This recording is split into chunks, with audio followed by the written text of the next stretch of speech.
you forgot. I'm a kid, I'm a kid, I'm a kid, I'm a kid, I'm a kid, I'm a kid, I'm a kid, I'm a kid, I'm a kid, I'm a kid, I'm a kid, I'm a kid, I'm a kid.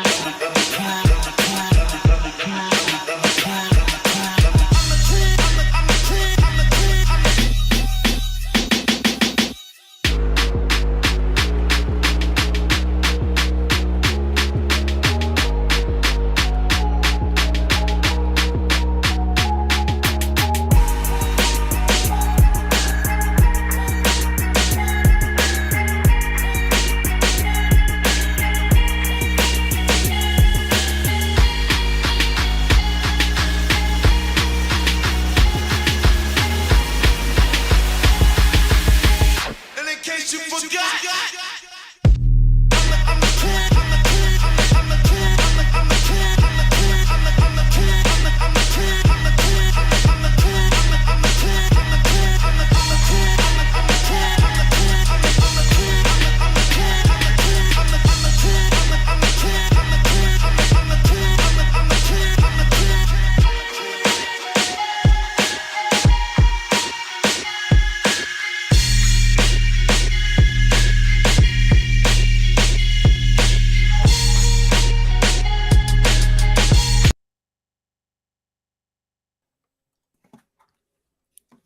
Hey, E, can you hear me? Hey, I can hear you. What's up? Let me cut your volume up a little bit. I apologize. What's going on, man? I'm a little late. Oh man, everything is going all right with me. How about you? I'm holding on. How was your weekend? Oh man, the weekend was good. The weekend was good. I had to work a little bit over the weekend. Got called in because we had to get some stuff in to the network and all of that kind of stuff. But it was just a short time. Came home, chilled out. Went to church like I normally do. Praise the Lord, and did a little bit of relaxing. Yeah. Cool. Did you get a chance to check out? I know you were going to check out Black Panther. I did. Okay. Did you go see it? No, I'm not going to see it. You waiting for it to hit the dollar store? The dollar? No. I'm saving my money. No, I'm saving my money, bro. I'm gonna go above and beyond what y'all doing. See, what's that? I'm gonna actually save my money and take my family and spend my black dollars in Wakanda. You know what I'm saying? Me and the family, right? We are going to Wakanda and we are going to support their local economy. And, I think that'll do better than me just going to see a movie about the place. So, okay. So is Wakanda down on land? Where is Wakanda? Bro, it's in Africa, in the motherland. Is that right? Yeah, we going. I didn't know it existed. I'm ignorant. But I will tell you this. It's an amazing place on the TV, on the movie screen. I mean, it's an amazing place, bro. I'm so jealous. Let me tell you, I had this conversation with somebody. I had posted, I remember when, the first Black Panther came out, and some of my friends, some black people were frustrating me because, they apparently they didn't really realize that Wakanda wasn't a real place. So they were frustrating me because they were like, oh man, we got to go to Wakanda. We got to support Wakanda. And I'm like, it's not a real place. And then so they graduated to, okay, it's not a real place, but the idea, this fictionalized place made us want to go to Africa. So it can't be all bad that this fictional place made us want to go to Africa. So I began to ask them, like, so when you going to Africa? Well, I mean, I'm probably not going to go to Africa, but it made me want to go to Africa, and that's got to be good. And I'm like, I don't know that that's necessarily good. Like, my thing was, can't we just enjoy the movie for being a movie, and it don't mean some greater thing? Because really, you diminish it when you, I mean, if I'm an African nation, I'm Nigeria, and you like, oh yeah, Wakanda forever. I want to go to Africa. I want to spend my money in Africa. I'm like, hey, we here. And you like, oh no, not you. Not that Africa, not the real Africa. I want to spend my money in the fictitious Africa. I'm going to be like, but then you don't really want to support Africa. Just say you like the movie. Right. So that's, and that I posted that and then got into, it reignited this whole conversation. And it just frustrates me. Like, people, it's a movie. You can say, I like the movie without some greater geopolitical implications. I like the movie and leave it at that. I mean, there's a sense of pride, though, E. There's a sense of pride, man. There's nothing like seeing a bunch of beautiful black people on the screen. See, you got to understand, man. I hate to say this, but we may differ on this. I think when you're a group of people who really can't identify in real life your history, that kind of sets in on you, and you look at that and you kind of say, well, what if we never were transformed into this thing called America? What if our ancestors would never brought it? Would life had been like Wakanda for us? I mean, I know that there's some scientific stuff going on there too, with the magical suits and shit like that. Yeah. But for there is some culture built into the movie. I love the movie. The movie was unbelievable, bro. I mean, it had a story of, the whole historic of family, the whole historic of traditional family. I don't know, man. It's a warm movie, bro. I can do without the fighting, and I can do without the guys flying in the air with wings on their ankles and shit like that. I can do without that. But it is a superhero movie. Yeah. And I'd take that over Boys in the Hood or any of those other movies any day. And that's fine. I'd find it all day. Again, we draw our line. I draw my line where you said, it's a good movie. It has some nice stuff in it, and it was enjoyable. And there's nothing wrong with that. Absolutely nothing wrong with that. But then, it brings us an appreciation of African culture. No, it doesn't. It does. It brought you an appreciation of a fictitious. It's a fictitious. Did you see the first one? Yeah, absolutely. Okay, so you haven't seen the second one yet? No, not yet. Okay, so the first one didn't put you in. It didn't give you a sense of pride of Africa, knowing that that's your motherland? Because it wasn't. It's a fictitious Africa. Well, let me just give you an example of what I'm talking about, bro. Okay, good. When Italians go see Rocky, they feel real good about being Italian. When they go see Goodfellas and shit like that, they feel real good. Even though those are gangster movies, they feel tough. They feel good. They feel like there's a sense of heredity. There's some heritage there that they feel like they come from something. Those are probably bad examples because those are, Rocky's a good movie, but Goodfellas and all that are gangster movies. Hold on, but just so the difference is they're set in an actual place, not a fictitious place. In an actual place. But that's okay. Okay. I mean, Godfather went back to Italy. I mean, certain place, like you said, there's real places. Actual Italy, not a fictitious Italy. Yeah, but you got to understand that this Black Panther is based on a comic book as well. Right. So the whole thing, still, the basis of it is you're gonna have to have some of that make believe, fictional places because of the origin of the story. It is made up, but it still gives us a beautiful Africa. It gives us a beautiful Africa.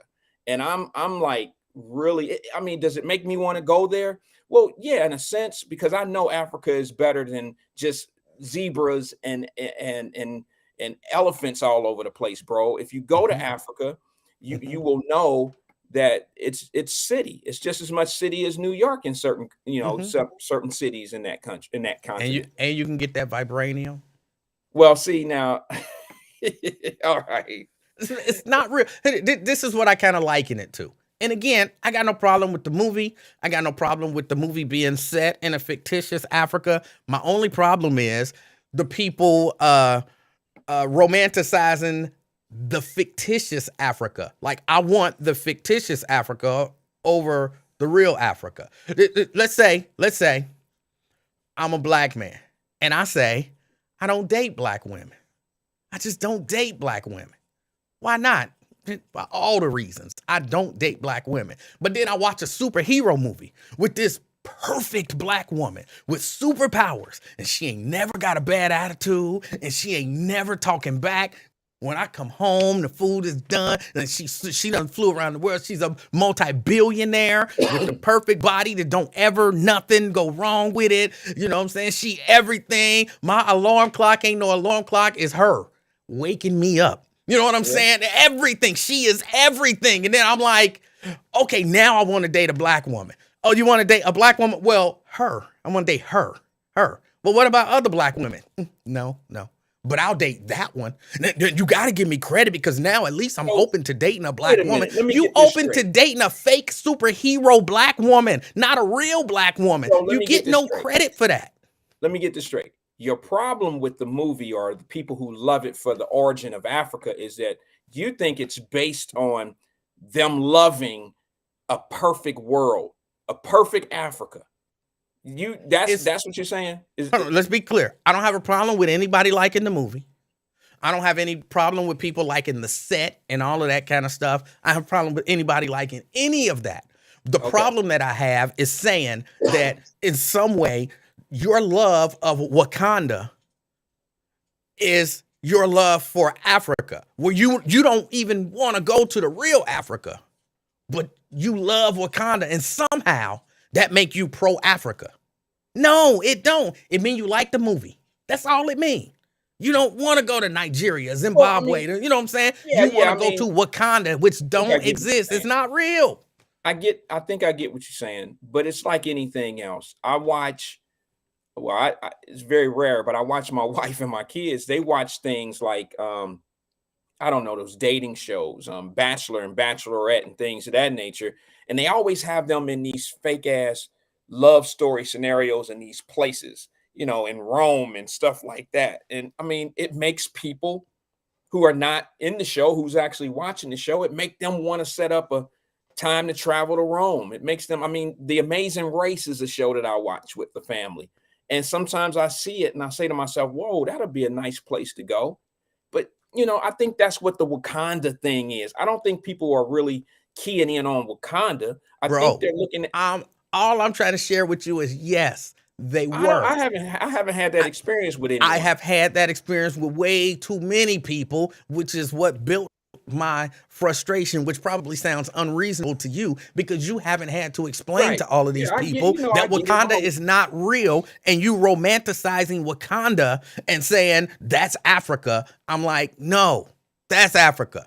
That's a fictitious place. So that's where it comes from. Enjoy the movie for being a good movie. And enjoy the fantasy world for being the fantasy world that it is. Like somebody said, you know, white people been doing that on to Star Trek, Star Wars. Right. But people ain't like, white people aren't like, hey, I really want to go to Klingon. You know what I'm saying? Like, oh, I can't wait to get to Klingon. Some of these Star Trek conventions, bro. Have you seen how serious? But they understand that it's a fantasy world, and there were too many people that I was dealing with that didn't understand that. I didn't see Star Trekkers, some Star Wars lovers, all of them, and they act like sometimes they on them planets, bro. But they know it's a fantasy when Africa is actually there.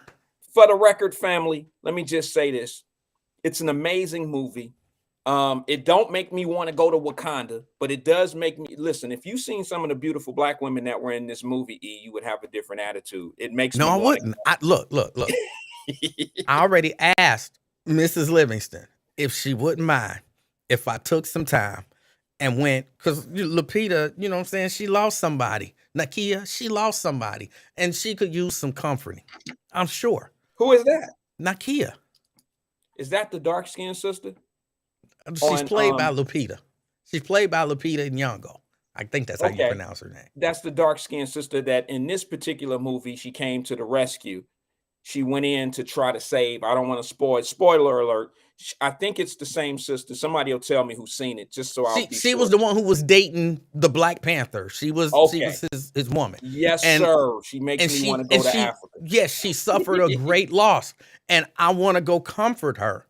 Mrs. Livingston didn't say no. She didn't say no, but she didn't say yes. So, there's still some hope. Listen here, brother. There's still some hope. This Black Panther, this Wakanda Forever, your Mrs. Livingston, when she sees this one with you, she'll probably retract it. She'll probably give you a definite nah, that's all right. She don't need no help. She good on her own. Because when you see her in this one, bro, oh my God. Right, you ain't got to tell me. Oh you ain't my got to bro. tell me. I done seen the previews. Just the little one. snippets of her in the previews made me want to go to Wakanda and comfort that sister because she need a shoulder to lean on. She different in this one, bro. Because she different in this one.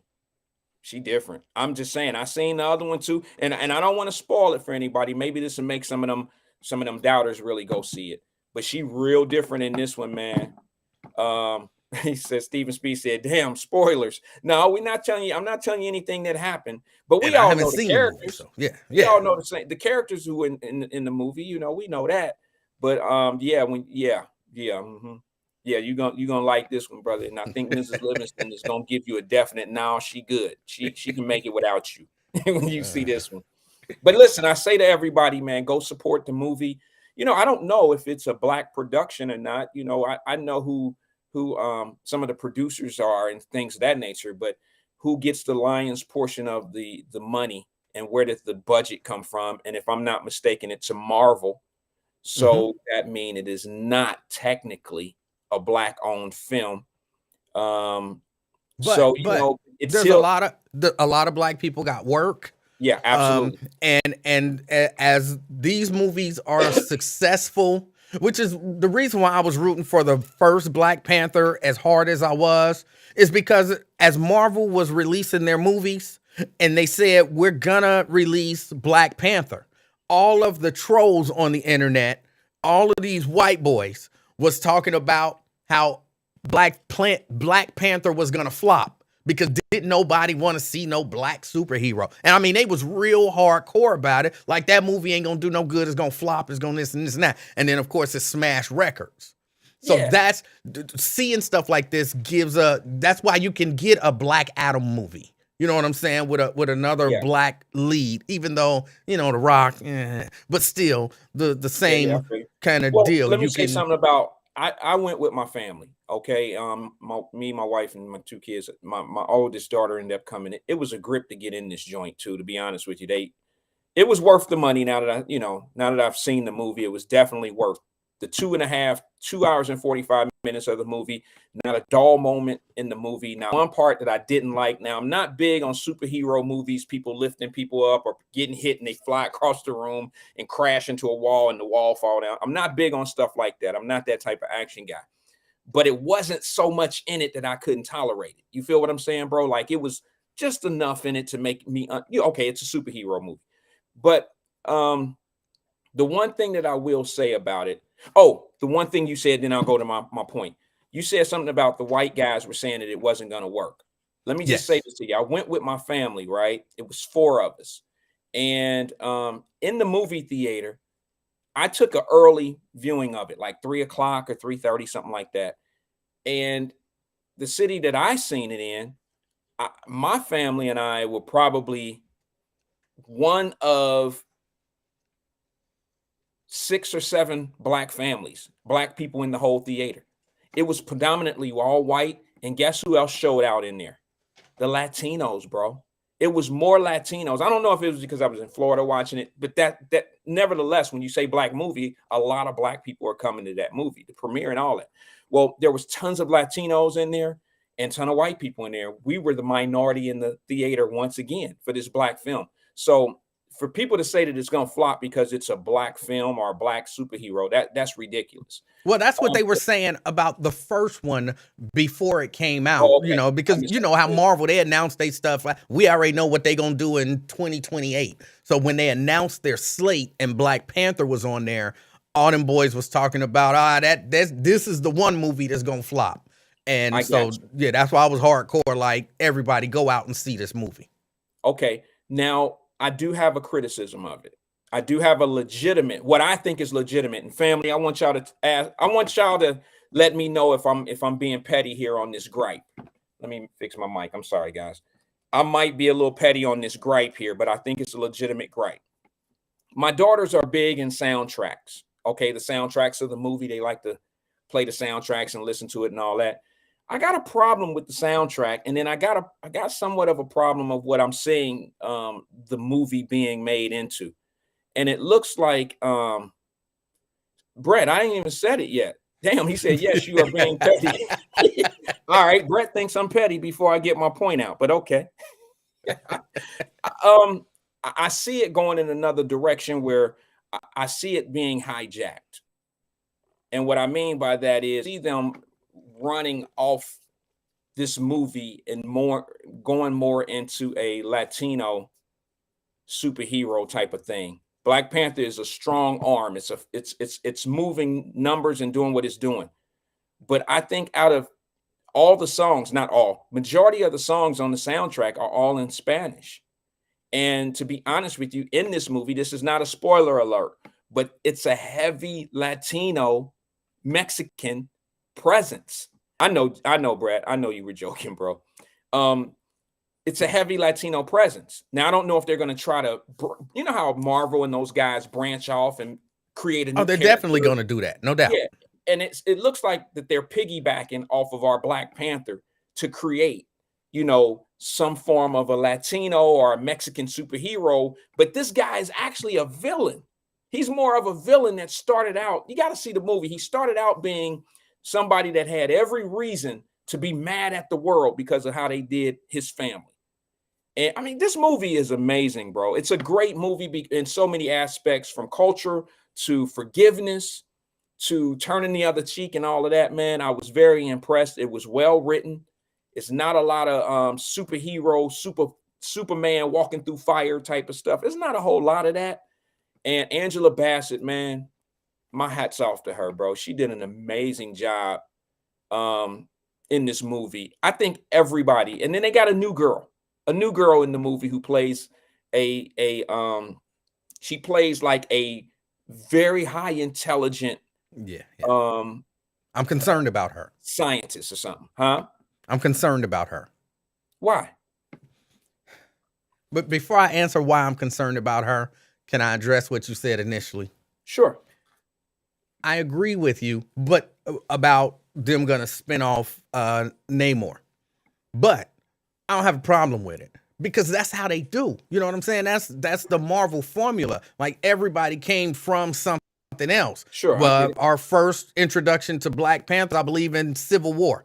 So that's how we got introduced to him, jumped off the white thing to the black thing. So then, yeah, if they can introduce somebody else off of this super popular franchise, then they're going to do that. Yeah, so but branch me off some more black heroes, bro. Branch me off some more of us. I think it might happen. I think Okoye is getting her own series on Disney Plus. Okay. I think there was the girl that I'm about to talk about that I got issues with, Ironheart. She's getting her own series, I believe, on Disney Plus. So yeah, they're gonna do that. They're gonna branch off some more black off of this. Now, my concern with her is, how do I say it with some tact? They gonna talking about the little scientist girl. Yeah, they gonna shove gayosity down our throat again with her. That's my concern. In the comic books, I believe she's bisexual, and so I feel like they're gonna make sure to. And again, look, I don't care nothing about what you do sexually, even fictitious people, but I only need to know if it's germane to the story. Like, I don't need you to just be walking around like, hey, by the way, I'm bisexual, and just kissing bitches, you know what I'm saying, for no reason, just out of nowhere. Like, if it makes sense, I don't care. But my concern is that with the culture, the way it is today, in her standalone series, they gonna really shove it down our throat. She's gay, she's gay, she's gay, and that's gonna override everything else in the movie. That's my only concern about her, but we'll see what happens. That's actually a good point. That's a good point. Where'd you get that information, bro? I mean, you know she has a series coming up and all that. They publicize that? Yeah. Okay, I didn't know that. She's a big Marvel character, Ironheart. If you are aware of the comics. Marvel is really just kind of pulling from the comics. They make their own little changes, but they're really just pulling from the comics. And so if you've read the comics, you can kind of see some of this stuff coming. And then they do have, they make announcements about things that's going to be, coming down the future. And so, her series and Okoye series have been announced. I get you. Okay, well, cool. Maybe they'll turn into something big for those guys and maybe branch out even more. I'm a firm believer that, we have to learn how to continue to piggyback off of momentum, and we have to open these doors up because we tend to build things, I mean, the Marvel brand and all that is already built, but it's being rejuvenated. They've taken that Black Panther off of life support from when we were children and all of that. And here it is again. And we have to learn how to, look at that and say, hey, that should be the blueprint of someone else coming out with something matching the Tyler Perry having his own studios and stuff like that. He should be able to not necessarily make a Black Panther, but he should be able to look at that type of writing and some of the ideas that they have. And now let's turn that into a brand that could be controlled by us. That's all I'm saying, man. I see a whole lot of money being made. I see a whole lot of creation, but I don't see a lot of ownership. But here's the beauty of that for me. And this is why I said I'm not going to the movie theater to see this movie. I will see it. It'll be on Disney Plus, and I'll check it out on Disney Plus. But here's why I'm not going to the movie theater to see the movie. Because, and it's going to sound like it doesn't make sense, but it makes sense in here. They're going to make plenty of money. All right. $180 million opening weekend, the biggest ever opening weekend in the November ever. They're going to make really good money. But the benefit of this is Ryan Coogler, the director, he directed the first one, and that gave him an opportunity to direct a lot of other things. And then he moves from there. Michael B. Jordan was in it. Well, Michael B. Jordan is going to be directing Creed 3.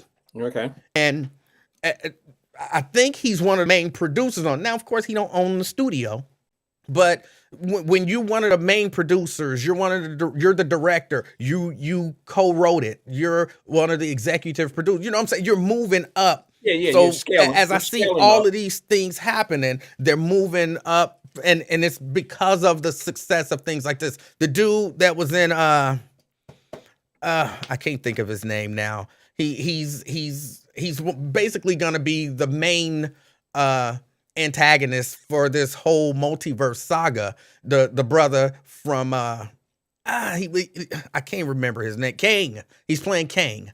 That brother, his stock is rising as well, and so he gets this role in here. Well, he's also gonna be in Creed 3. He's an amazing actor. So he and Michael B. Jordan and the girl from Thor, Valkyrie, I don't remember her actual name, but she's also in Creed. So then you put all of this stuff together, Jonathan Majors, thank you. You put all of this stuff together, and then you begin to grow these. Now, Michael B. Jordan's not just a big-time actor, he's also a big-time director. Ryan Coogler, a writer, director. This brother, no doubt in my mind, he gonna be writing and directing stuff soon. So you build up these black stars, and then they can branch out and build up other black stars. So that's the reason why I say I'm not going to see this, because I know it's going to be successful, but I'm definitely going to see Creed 3. Number one, it looks like a really good movie if they do it right. But number two, I want to support Michael B. Jordan as a director, as a writer. I want to support these brothers doing this stuff, getting all of this big time credit on this hopefully big time movie. And then that allows them to do other even larger vehicles. Sure. It makes sense. That makes sense. Yeah. I've always tried to support, like this one here. I'm supporting the movie. It opens up roles.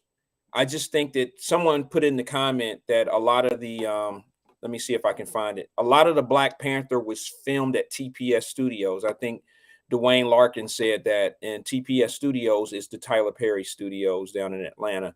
I hope that's the case. I don't know that to be true. I'm just going by what Mr. Larkin is saying there, and I hope that is true, because I just believe those are the type of power moves that have to be made, brother. Yes. But overall, we still know who controls Hollywood. Which And brings us to our next topic. right. Did you see Dave Chappelle on Saturday Night Live? I did. Well, I seen clippets. I didn't watch the Saturday Night Live, but I've seen enough now to know what he said, what he was saying, and I doubt. I know what he was talking about. Do you think he'll get in trouble for his words? Do I think he'll get in trouble? Well, let me just say they're mad. They're mad. Once again, whomever they are, they're mad. Okay. And watch what you say, E. We only got a couple months in. They might cut us too. They say that what he's doing is he's encouraging Dave Chappelle with his monologue on Saturday Night Live. He is encouraging the tolerance of anti-Semitism, and he is backing up Kanye's and doubling down on Kanye West's anti-Semitism. So they stopped short of calling him an anti-Semite, but they're saying, he's kind of anti-Semite adjacent. And I watched the monologue. I watched it live, and then I watched it a couple of other times because, I got Peacock. Okay. And so I watched it a number of times. And I'm like, here's the truth. Some people just can't accept hard facts about who they are, what they've done, and how they are not the only ones. Like, they don't have a monopoly on suffering. They don't have that monopoly. And so to say, like when he said, I've been to Hollywood, and I can tell you, it's a lot of Jews. Right. A lot of Jews. He said, but that, he said, look, it's a lot of black people in Ferguson, Missouri, but that don't mean we running nothing. His point was, of course, look, he said it without saying it. Yeah, them Jewish people run Hollywood, but you can't say that out loud. And that's the understanding in the entertainment industry. They run it, but you're not supposed to say it, but to act like you don't see it would be nonsense. You're right. And so to state what's basically the obvious, how does that make you anti-Semitic? Look, if I'm telling you the truth, Wyatt, if people could say, in all honesty, black people run radio, they run the radio game, and it was true, I wouldn't be offended if people said black people run the radio game, black people run the music game. Why would that offend me if it's true? Right. It's just like in sports. I mean, when they say that, 90% of the NBA is black, they used to say that back in, quite a bit of some time ago. It's European has changed that a little bit with the new players. But yeah, I don't think anybody got offended when they said that a lot of prime professional sports in America are primarily, you're talking about the national, the sports that are popular, NBA, NFL, Major League Baseball at one time all had blacks. Now, Major League Baseball has never really been predominantly black, but they had some of the highest paid at one time. And that being said, NBA and NFL were, predominantly all black. But I don't think any of us got offended. No. When they said that, the NBA is ran by black guys. And when they say ran, like running the courts, I don't think any of us got offended. Matter of fact, there was probably some pride there. Like, hey, we're making money, we're doing some things. But the truth of the matter is, I'll say what I got to say about it, man. I'm not big enough for them to come back and do anything to me, because the only people that get muzzled in this country are rich black men who have a huge stage. Everybody else can say whatever they want to say. Mm-hmm. And what trips me out is this. The obvious is the obvious. We've always taken the smaller portion of the money when it came to Hollywood, and any independent deal that was done in music and in the record industry has always had to have a Jewish financer, and that came like distribution. I don't know too many guys other than like Master P. He even had to make his big money. Too Short, they all made their money independently at the beginning, but they didn't start making their millions until they start getting major distribution deals. These are guys that got they sold records out the back of their car, and they sound like a success story, but Eazy-E was the same way. Who did he meet? Jerry Heller. when he was selling records out the back of his car. Jerry Heller did him the same way that Master P and all the rest of them did. They're not truly independent. I don't want to shit on anybody's parade. P is a great guy. He's a good guy, and he's a great blueprint of what you should be doing. But the truth of the matter is, what was he called? I forgot the name of his company, but they were called Unlimited Music. No Limit. They were financed by that same group of untouchables. They were financed by them because they had a massive distribution deal, and that's what put them over the top. That's what happens. And when you go that route, when you end up stepping into that untouchable territory, it's really hard to come back from it, because now you've affiliated yourself with a group of people that can pull the plug on your ass at any time. They really can. They can pull the plug on your ass at any time. And that's why even Tyler Perry has to move slow. You know, he has to move a certain way. And I don't mean that in a disrespectful way. I mean that so we can understand why he moves at night. You know, you can't just do what you want to do, even at a high state. I mean, I don't care how much money you have. If you're not running the industry, you're not the top dog in the industry. And I mean, like, if you're not the distribution, the distributor, and you don't want to mess up, like I told you before we start talking, I said, we all think that the road or where you're going is enough. And I say, we got to learn how, the bridges are more important than the roads. You got to be careful, because the bridges that we cross, if you tear those bridges up, all your roads are now tore up. I always say that the bridges that we face are the more important things to our success. And we have to learn to build bridges, and we have to be the bridge. And that's more important to me. And I try to push that a lot, bro, to just say, hey, man, our ownership doesn't come in saying, hey, give me Rockefeller Records, and then Def Jam is going to be my distributor. And then Def Jam is now led by, this other group. And then that group is financed by the Untouchables. You're not independent. You truly aren't. There's still a plug that can be pulled. No, yeah, no doubt. And I my question to people out there were a lot of people who was, big on bashing Kanye. And I'm here for that. And then there were a lot of people who were down with bashing Kyrie Irving. Not here for that at all. But y'all had y'all reasons why, he said this and he posted a link about that. And so somehow, while maybe he's not anti-Semitic, what he was saying is, is problematic. So I understand why he's being thrashed in public like he is. Well, they want to thrash Dave Chappelle now. You watched his monologue, because that's what they got beef with. The monologue that we all watched on Saturday Night Live. You watched it. Now you tell me, all of the people who were down with, trying to tripping over themselves to bash these brothers, you tell me, how is it okay now to say that Dave may not be anti-Semitic, but he's promoting anti-Semitism, or he's backing up anti-Semitism, or he's problematic in a way that he's making anti-Semitism acceptable and an applause line? I really want to know from those people, are you on this bandwagon too? Because there's gonna be and Dave already got issues. The LGBTQ community, they gonna boycott the whole nine. Yeah. So then you pile this on top of it. So are y'all gonna jump on that? Or is there a line where you say, look, a black man can say the truth that you may not like, but we not gonna let you break him.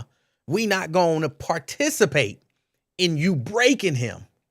Where is the line where we say, no, no more? We get to have our own thoughts, and you can't beat us down because of it. And if you try, we will back each other up, or at the very least, we won't help you. See, there you go. That back each other up shit. That's the problem right there. Let me just say this. Great point. I understand where you're coming from, but I'm going to make a point about how we have to address these issues. Dave Chappelle added a whole different spectrum to the argument of who's in charge. And yes, he pointed out the obvious without sounding anti-Semitic. Okay, that's what he did. And let me just say this to you. I'll go all the way back to NWA when they split up. Who was the cause of them splitting up in their, based on what the streets was talking about and what Ice Cube said? Jerry Heller. Okay, a Jewish man who Ice Cube made very clear to everybody that the Jewish man was beating them, and that the Jewish man is what broke up the crew, and the Jewish man was, at fault for them not getting their money and doing what they was doing. The difference in somebody like what Ice Cube did and what Kanye and them are doing. And I'm not saying that it's right. I'm just saying the difference is Kanye is speaking in general. The Jews. Ice Cube brought one specific Jew in place. See, that's the argument is you can't say that every Jew is this and every Jew is that. That's the same way we would feel as black people. Brother go rob a bank and they say that's all them brothers do is rob banks and rob people and rob. We would feel a certain way. I get that. But at the same time, bro, Cube, he actually was very anti-Semitic when he was doing his albums and doing what he was doing and talking about the Jews, especially when he moved to the East Coast going against the West Coast rappers. He let it be known. The difference is Cube was very specific. Kanye was speaking in broad contracts, controlling industry, never really put a name on it. He did before, nobody was hearing him though. Dame Dash did the same thing. He didn't speak in general, he spoke name. People in the Jewish community that control these industries. And he got away with it because he put a name on it. Kanye never did that. I quick question. I see when the comments pop up, I see them. And I like to ask specific questions because, I like specific answers. I like to learn. And Jeannie says, Dave, in fact, did sound anti-Semitic. My question would be, what did he say that was anti-Semitic? That's it. And just whenever you get a chance to, maybe go through, review the tape or whatever, or review the video, if you can tell me what he said that is actually anti-Semitic, well, I'm open to hear it. He did say some things that in their eyes is anti-Semitic, and that is saying that Jews make decisions, control the money, control the industry. Those are anti-Semitic things. How? It's the truth. Okay, but in their mind, I'm not saying that it's not the truth. I'm not saying that they shouldn't feel the way they feel. I'm saying that's how they feel. They feel like when you make those broad comments that's being anti-Semitic, and that could make people whenever let's put it like this. Kanye and them aren't saying this. Now, I'm team Kanye, I'm team Kyrie and them all day long. But when all your comments is about the strength and the power of the dollar that the Jews have in the industry, and you're using it as a negative, you're not necessarily using any of those same comments of the more powerful and positive things that they put out with that power either. So what you're doing is you're trying to shed the negativity and the darkness of that power that they have, and not shed any light. I mean, we don't say, well, that damn Star Wars is a great ass movie. Them Jews sure know how to put movies out like that. When they get budgets, they do that good shit. We don't say that. That's their point. They're saying, this is anti-Semitic when you say we run shit, and that's why y'all are losing and not getting the money that you're supposed to get, or we're taking your royalties and your rights and stuff like that. Stop putting that on us, even though we know the truth of it. They just I guess they just want it to be a fair argument, a balanced argument. I'm not taking up for him, bro. I understand. No, I understand what you're saying. I reject that line of thinking from them. So do I. I reject that. Look, I've always put myself in a position. Let me just say this. I've always studied my opponent, and I've always put myself in a position I've always put myself in their shoes. Let me try to think and act like them one time so I can try to understand where they're coming from. Don't always make it right or wrong. But if you continue to just think the way you think and not understand your opponent, you'll never be able to come up with a strategy that can beat them. You got to think like them sometime. But see, I understand that. I'm not good at that, but I understand that it works because Because for me, look, you point out something that you do or don't like about Radio 1. And you know who run Radio 1? The CEO, Kathy Hughes. Mm-hmm. She runs Radio 1, her son. They are, actually, I don't think that she's the CEO anymore. I think he's the CEO. She's the chairman of the board, whatever. They are running Radio 1.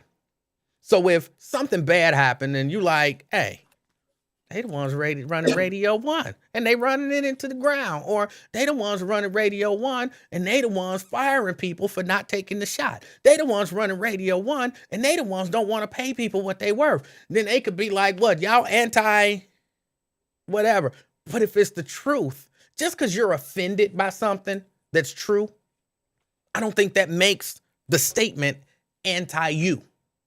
It makes the statement true. Now, of course, nobody runs around saying, like you said, oh, the Jews made Star Wars, yay. Because people just don't do that. People just don't, they just don't. So, but, it's almost like, it's almost like how people get offended when you hear the word black on black crime. It's offensive to black people when we hear black on black crime, to some, not all, some. And it's true. There's some truth. There's ways of things being true. There's two things that can be true at the same time. We don't like to hear black on black crime, but yet black on black crime truly does exist, right? But it's used in the contents that make us look worse than what the phrase really is. And I think that's where you get that thing. Like I said, nobody's running around talking about Star Wars was done by Jews. And whenever these conversations come up, it always comes up from perspective. Y'all know I'm not really capping for the Jewish community. I'm just trying to get us everybody in a situation where we can try to kind of understand why they got a problem. I think I got a problem with them because what we're witnessing is actual facts. It's truth. So you can't be mad if a motherfucker saying some shit that's real and what they're experiencing. That person's not the only one experiencing these things. You can go all the way back. Jamie Foxx said some shit. He's had the Jewish community under, supporting him forever. I mean, financially with movies 09. But a lot of these guys don't say anything. And that's our biggest problem. And the ones that do say some things, I skipped over a little bit. The ones that do say things, it's not in our benefit. The Shaquille O'Neals and the Charles Barkleys came out. I knew that was some bullshit, bro, when we first started these conversations. You have people that was like, they messing up, Kyrie messing up the bag and this and this and that. Man, some things are bigger than money. And once you get you some money, you understand. Not everybody, but once people find out that money is not really the true answer to all your problems, you start trying to solve some of your problems internally. Money only is a comfort. It's like putting medicine in a body, and the medicine is just a temporary fix, a cure. Money is just temporary. And some people have a conscience and they don't sleep well at night. I have this thing about making money. If I make some money with somebody, I want it to be fair. And I usually say, and I learned this early, when you beat somebody out of some money, it don't spin right. You see what I'm saying? So I've always had this conscious thing about money. And there's a lot of people that take the bag and take the money and they'll deal with the consequences later. And, I've learned over the years, man, that we have to not put money first. Principles and morals will align you up with better people in your life. The more better people you have, the better situations will work out for you. But when you start money first, you're going to run into money first thinking people and things will be rough for you. I think one of the things that's happening with some of these artists and athletes and people is they're realizing money is money. But a lot of us have always been taught money is power. But these people who have gotten to a certain level of income, they're realizing, whoa, money is money. Power is power. And I'm hitting my head up against this black ceiling because I don't have any power, but I can't achieve the power that I want to get everybody else because you're really only going to hear this. This is just my opinion. You're really only going to want to hear this stuff from people who want to see other people prosper. Right. Like if it's all about me, give me my billion, give me my 2 billion, give me my 3 billion. I'm good. The power structure is just fine because they let me get my $3 billion. But if I'm like, okay, I got my billion, now I want him to get his billion. I want him to get his. How do I get him his billion? Well, I need some power to be able to greenlight his project. No, you can't do that. Hold on, but I got 3 billion. I don't care what you got. He don't get that money. Right. But what's the point of me having this 3 billion if I can't help my people out? And so those are the people who are like, whoa, hold on, y'all. Money is not power. Money is money. And the people with the power don't want to relinquish that power. They'll relinquish some money to some people. And if I keep talking about power, they're going to take away my money. So then I don't even have that. And so that's why you start hearing this stuff only from certain people. And you got other people, like you said, the people who just want the money.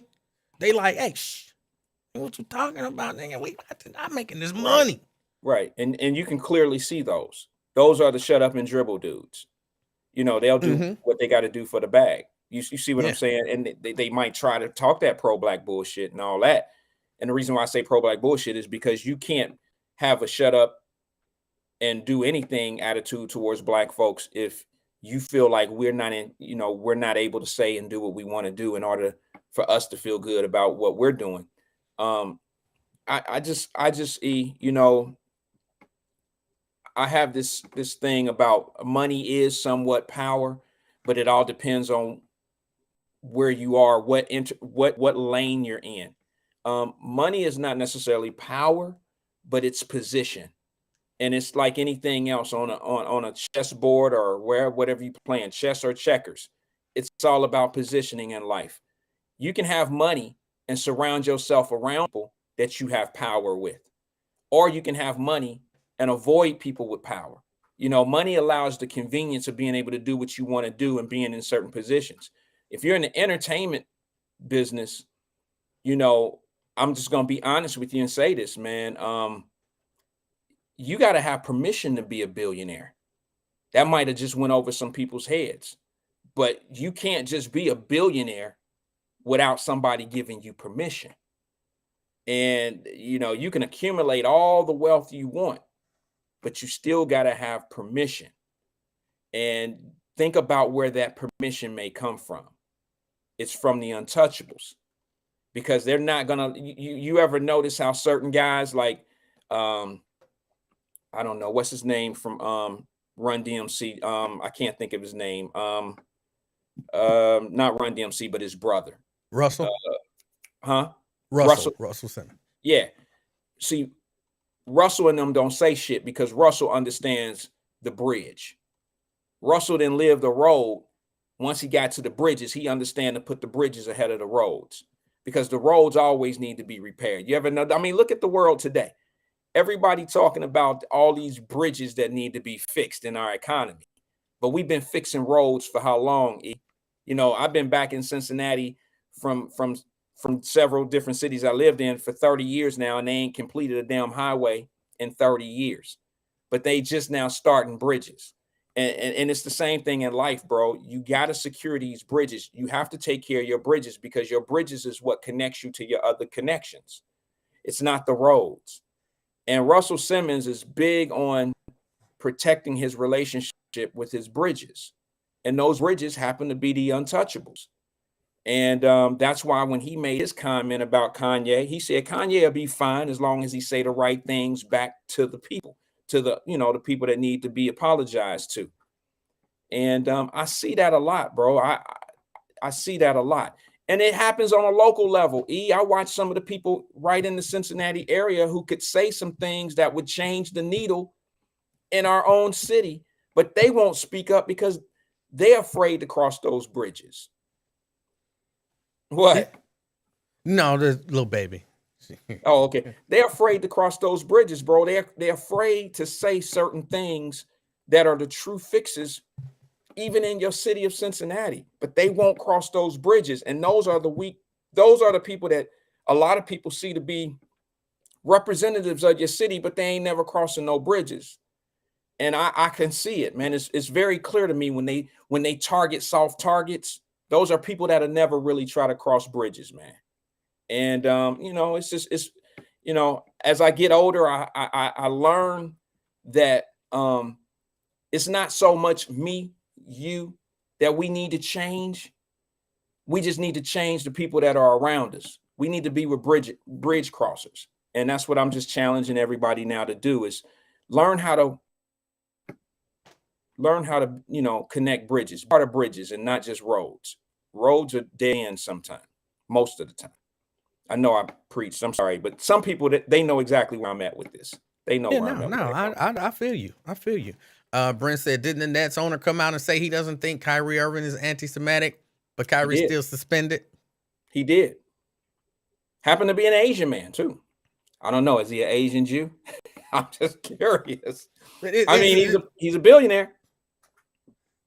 He's a billionaire. At some point, it ceases to be about whether or not you're anti-Semitic, and it's about whether or not you're offending people and or I guess in their minds creating a situation where other people don't view offensive things as offensive enough, if that make any sense. Because it's not anti-Semitic, but it's offensive.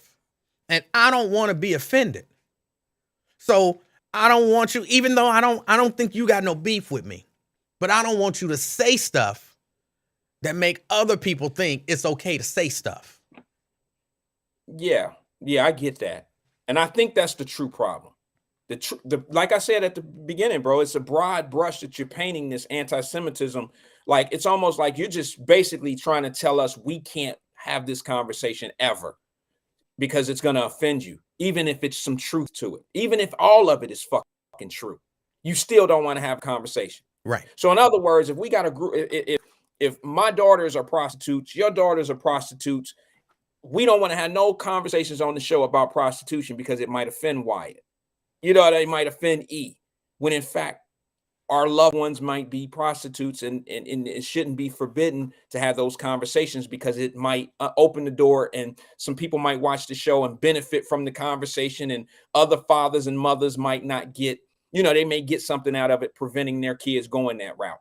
We still should be able to have those conversations. It should not be against the law or against the rule to bring up stories or bring up truths about who's controlling what industries.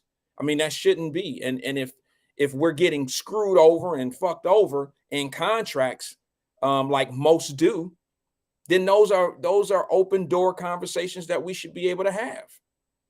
I just don't understand. And we as the people should be able to stick together, like you said, and have these conversations and not give a damn. But the problem is there's not enough of us in the positions, E, that will speak up, that's at that level. Kanye and Kyrie and them guys, they're at that level where it makes a difference if those conversations are being at our level. Those conversations don't really matter. Right. We're not there. Thus, we still on the air. Yeah, exactly. You know what I'm saying? Exactly. They couldn't we can get care some technical less. difficulties here in a minute, but we don't have 35,000 on each platform watching right now, and another 10,000 on YouTube. We don't have 100,000 plus crowd right now talking to them, and it could shake up some things. No, we're not there. But see, Kyrie can shake up some things. Right. Kanye can shake up some things. One thing on this, E, if you don't mind, let me say this to you. Let me say this to the listeners. I am not falling for the bullshit from the rich black people who had all that garbage to say about Kyrie when the documentary hit his Twitter and he did not give an opinion on the documentary or anything. And y'all were riding him and talking about how stupid he was and how he an idiot and this and this and that. Go dribble, shut up and dribble, all that old shit. Don't try to come save your position now in the black conversation. Don't try to act like now that they didn't caught the slave from running, now y'all just want to have a fucking problem with how many whips they putting on his back now. You should have had a problem. You shouldn't have looked at him as a runaway slave. You should have looked at him as a man that was trying to be free. And that's what E and I were trying to tell y'all out the gate. He was just a man trying to be free. And now y'all want to have something to say and try to play black again because you mad at how they trying to whoop his ass in front of everybody. You should have had that same position at the beginning instead of now you want to be all crying and shit because they whooping his ass in front of everybody. I'm not going for that, E. Keep the same energy. If you thought he was a fool at the beginning, think he a fool now. So keep with that same energy. That's all I'll say about that, bro. No, you're 100% right. It don't benefit keeping the analogy going for you to be sitting back talking about Massa, he running, get him. And then when they get him, oh, you beating him too hard. That's too much beating. Just you done beat him enough. Why didn't you just let him get away? Why did you have to go run and support Massa and all? It's just it's offensive. And that was, of course, what offended me was watching and listening to black people bash, not even the black people bashing Kyrie and Kanye. Because look, you got a right to, I guess, have your opinion. Everybody has their own opinion. But you and I, we don't agree on a whole lot of stuff. And if you were on the opposite side of me, I would just disagree with you, but I wouldn't go out of my way to try to bash you as a man, as a black man, to defend them. Your point of view. Right. I wouldn't do that. Like, look, some people do that, E. If me and you gonna fall out, we gonna fall out because I'm defending black people. That's what we gonna fall out over. Me defending black people. We not falling out over me defending white people. We not falling out over you defending Asians. We not falling out over you defending Jewish people or whatever. We can fall out over my people. But I'm not falling out with you to defend somebody else. It's just not happening. Yeah.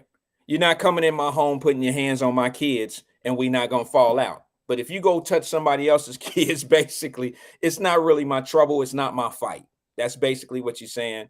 You might not agree with it. You might have some words, but you're not going to go to jail because somebody else's kids got hit out there. I get what you're saying, or I get it. I just, I'm looking at the Charles Barkley and those guys, especially Shaquille O'Neal. Shaquille O'Neal has been a hypocrite to the black community for a minute now. He's been silent and quiet, but Shaq all about the bag too, man. And I really like Shaq, the basketball player. I've never had a conversation with him. I don't know if he true blue about his feelings or anything, but when they used him for the Papa John play, that's when I knew that Shaq was strictly about the bag. Papa John had issues. He had racial issues about black people, and he was cut out of a whole lot of stuff. And they used the biggest black MF that they could find in the country. And it happened to be Shaquille O'Neal, and gave him a great deal on some Papa John franchises. And that was supposed to set the record straight for Papa John's. And I just wasn't buying that. Shaq disappointed me when he took on that. He didn't need it.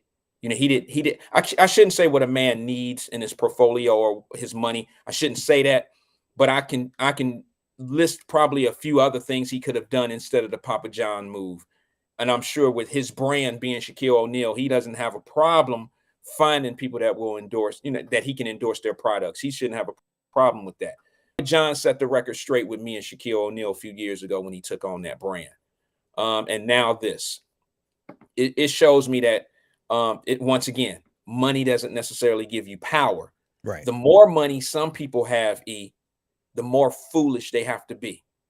Because if the plug is pulled, then they have nothing. Can you imagine what a big ass 7'2", 375-pound, crooked feet ass man Shaq would be out here if he was just a regular dude? If he didn't have any money, could you imagine how he would be running around somebody's neighborhood looking crazy as hell? So some of them have to sustain their livelihoods, and they'll do what they need to do. Yeah. And I always wonder. I get, I'm the biggest proponent of enough is never enough. Okay. I understand that. You're a millionaire. You want to be a multimillionaire. You're a billionaire. You want to be a multi-billionaire, et cetera, et cetera. I get it. You always want more. But I always felt like, and if I ever get there, maybe my mind will change. Maybe once I get a taste of the, $200 million life, I'll be like, hey, this ain't enough. I want more. But I would like to think that if I get a taste of that life and then you come to me and say, basically, now I want you to sell your people out, I'm gonna be like, nah, I'm cool. I got my 200 million liquid. You know what I'm saying?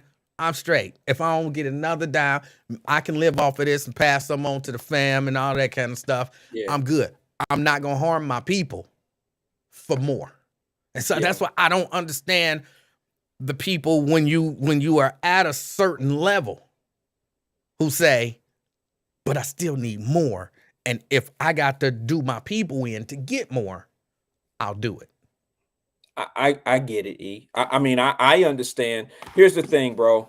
You get a person who's been driving a bang bang car their entire life. I mean, since they got out of high school or whatever, they go to college or whatever, driving a bang bang. They get their first job. What's the first thing you do when you get your real job? You either get an apartment, get a nicer car or whatever. You get a car payment. You get a nicer car. My point of this is this, E. No matter how much money you have, there's always more expensive toys. You like better things. Life, your livelihood, your expenses go up. Your livelihood gets better. And there's always going to be, okay, you have 100 million, but that yacht could cost you 50% of your assets. $50 million yacht. So now I need 200 million to be able to get a $40 million yacht.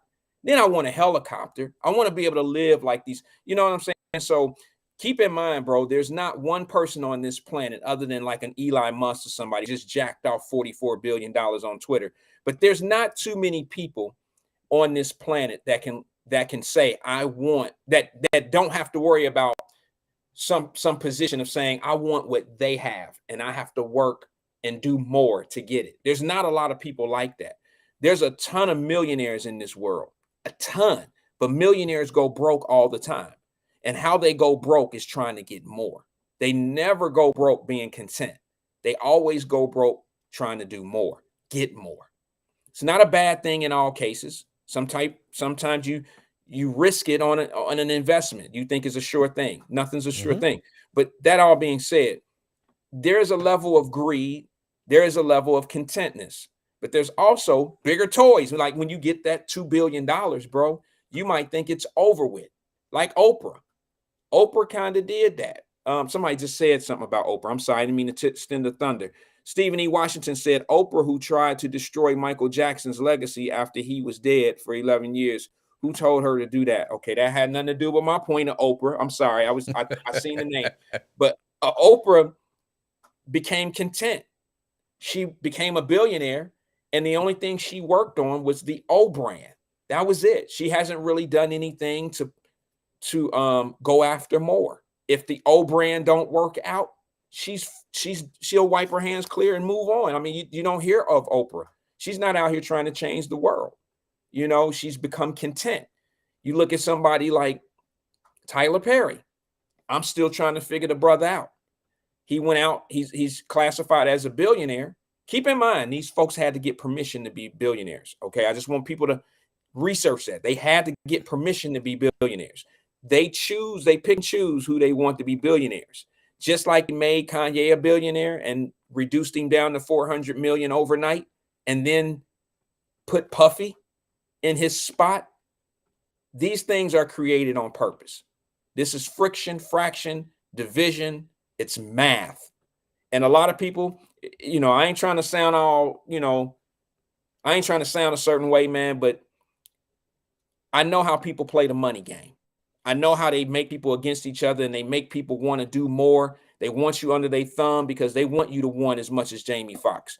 They want you to want as much as Charles Barkley. They want you to want the next $2-3 million contract. Did you hear Steve Harvey talking to Monique in her interview a year or two ago? Steve Harvey said it, and he didn't even know how crazy his motherfucking ass sound by telling her, shut the fuck up. This is the money game. And I'm telling you who was telling him them things and what thumb he's under when you he said that shit on the air, bro, and 2 weeks later that motherfucker was canceled.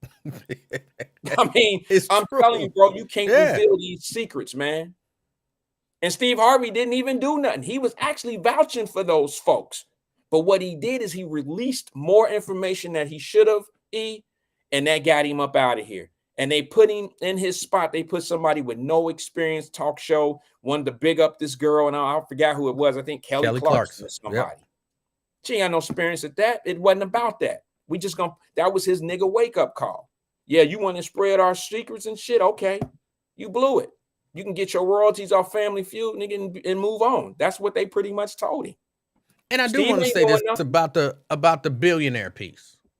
Like, look, I don't care what happened. I'm using me because, you know, I don't care what happened, Wyatt. I'm not a billionaire until I'm a billionaire. I'm not a billionaire on potential. I'm not a paper billionaire. You know what I'm saying? Because look, right now, my $300 in my bank account, you know what I'm saying? I'm a 300 heir. Right. You know what I'm saying? Now, but if you really look at it, and then he got another check coming in, so, you know, he might have $2,000. He a 2,000 heir. No, I'm a 300 heir. Until it's deposited. Right. Once I got that money there and you can't take it, then I'm a 2,000 heir. So the whole idea that, oh, Kanye's a billionaire. He's worth $1.5 billion. He's worth $2 billion. No, he wasn't. Right. And I don't like that kind of, you know, to borrow George Bush, I don't like that kind of fuzzy math. Yeah. You worth what you worth. Then you have the potential, because that's what they count in a lot of it. You have the potential. Future earnings. Contracts determine your value. I mean, they can. That's how they determine it. Forbes does it also. Yeah, if I have a $1 billion contract with Apple, say for instance, you and I go sign a deal with Spotify or Apple, and they say, well, we're going to pay you guys $200 million for over 5 years. That would give us, you know, the $1 billion that we need. You see what I'm saying? That would give us that. Now, that don't mean we're billionaires, bro. That means we make 200 million a year. And we have whatever, you know, we have whatever you have, like your 300 in the bank. We have whatever our next check deposits. That's what we're worth. Cash that you can touch. Because I can't, unless I do exactly. Now, here's what happens. This is the industry. I can borrow against my future earnings, and then those same untouchable people are sitting there waiting, because the collateral that you use on those future earnings are your rights. Yeah. Your rights in those contracts, and your, you know, like they'll steal Emmanuel's name, they'll steal my name. These are part of the contracts that even Prince, formerly known as the artist, formerly known as the Prince, RIP to him. That's exactly the shit that he was talking about. Contracts. The contracts are scheduled to screw you in the end. And exceptionally famously, that's what they called Michael Jackson up on, borrowing against that Sony ATV catalog, there you go, which he owned. They wanted that. So you can borrow as much as you want to, but at a certain point, the bill is due. Hold on, where's your money? Well, give us that catalog. We want the collateral. And they do that on purpose. You know, matter of fact, I think the most heartbreaking thing right now with Kanye, I think the fact, I mean, you know, 400 million is 400 million. He can do everything that he could do as a billionaire. He could do as a $400 million millionaire. You know what I mean? He can do the same things. If he want to start his own line, he still has enough money to do that. But I think his ego is crushed. And I can tell it is because of how he always made sure everybody knew that he was a black billionaire. Okay. And he wouldn't even agree with Forbes about the money. And what I mean by that is they say, well, they say I'm worth 1.5 billion, but I know I'm worth 11. See, in his mind, he's calculating future earnings again. He already ended his first contract with Adidas, moving on, knowing that the next one is probably going to be about 6 billion. So he's calculating that he's worth $11 billion before the first deal is done. You can't do that. And that gave him an ego of announcing himself as a billionaire 11 times over. And you can't really do that. And when you do that and then go against them same people that are signing those checks, I got this belief, E. If you're not signing the front and the back of your check, you're not independent. You're not. You work for somebody if somebody is signing your check. That's just how it is. And Kanye has to understand that somebody was signing this check. You can't go against those people, even though they're Nazis and they did more harm to the Jews than any of his words. But still, his words exposed today. The Nazis did what they did yesterday. And Ye didn't know how to really, he's not as swift and articulate and as crafty as somebody like Dave Chappelle, who can get away with saying that same stuff. You know what I mean? Dave Chappelle kind of put it out there, no different than Kyrie. Well, he was a little different than Kyrie. Kyrie was more biblical. Kanye was more business. Dave Chappelle gave it the business twist, but he added comic to it. It was funny to everybody but the Jewish community. And Dave strikes me, I don't know how true any of this is, but Dave strikes me as the kind, look, I got my money, you know what I'm saying, over here. Like, I'm liquid over here. I got my property. I got, you know, the lifestyle that I want to live. This they can't take. You know what I'm saying? This is mine. They had to really go through some stuff. Like, they can cancel me, and I can sit home on my ranch with my wife, my children, and be happy. So I'm content with that. So if y'all cancel me, it is what it is. Y'all done allowed me to make enough to not care. But see, that's because he's not, well, I need to be a multi-billionaire. That's the key word. Otherwise, he wouldn't be saying the stuff he's saying. There you go. Amen to amen to that. Amen to that. You say the key word is content. Once you become content, you can become free. And I know that's like oxymoron. That's the opposite of what you would think. But once you're content of your position, you don't mind losing your future earnings or future whatever you got coming. But you got to be prepared to be, you got to be in a position where, okay, if everything goes away, I'm okay where I'm at right now. If I lose everything of future earnings, I got to be able to be content with what I have right now. Right. And that's what Kyrie was. Kyrie is content making $40 million a year. He's made, I don't know how much money in his career. I would easily say over a half of them. I would say he's made over $500 million with endorsements and all of that. He's probably content where he is. That's why he's looking for himself spiritual. You see what I'm saying? He wants to now know who he is. He's already found out how big he can be. Now I need to know who I am. And that's what led to his question of, let me put my name in here and let me find out who I am. And that's how he found the documentary. It's not like he was promoting it to a point where he had interest in it, you know, like financial interest where he was getting money like Shaq was when it was being viewed or something of that nature.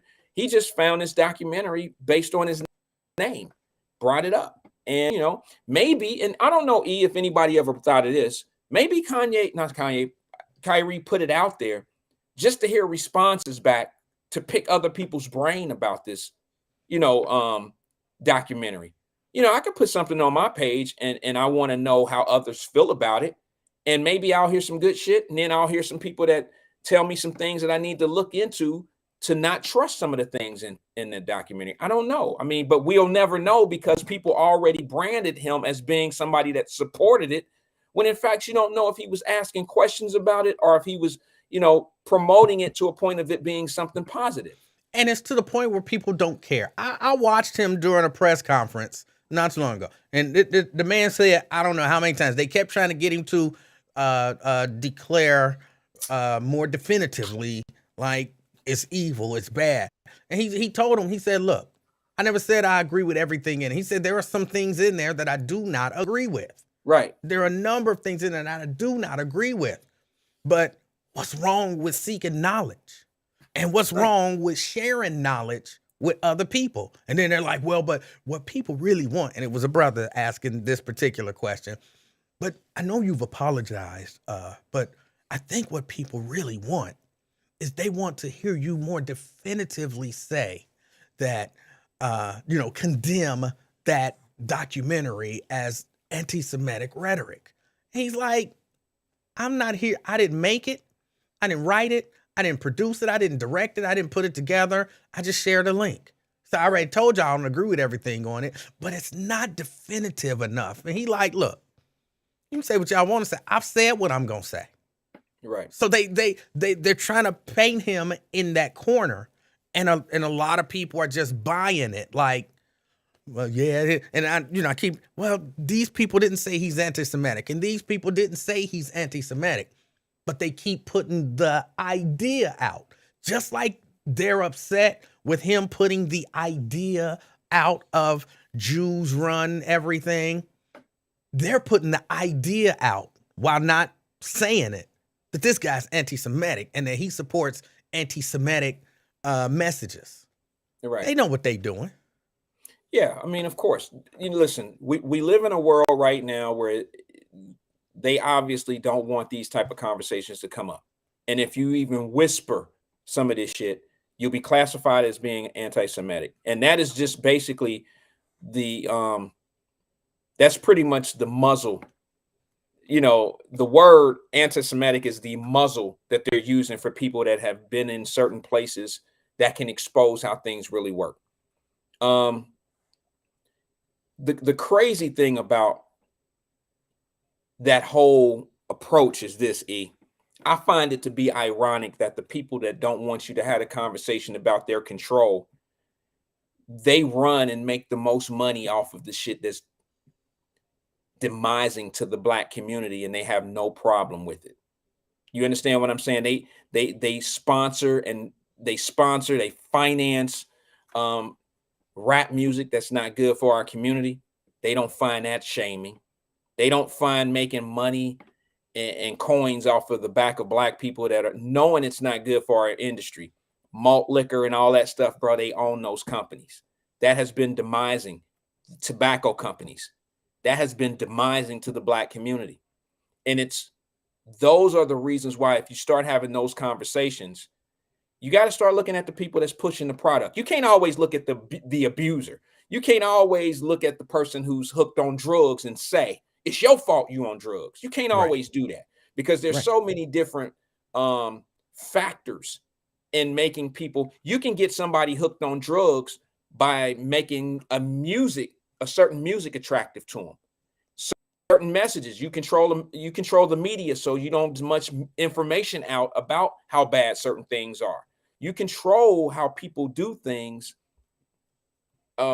based on the control that you have on how that message is delivered to people.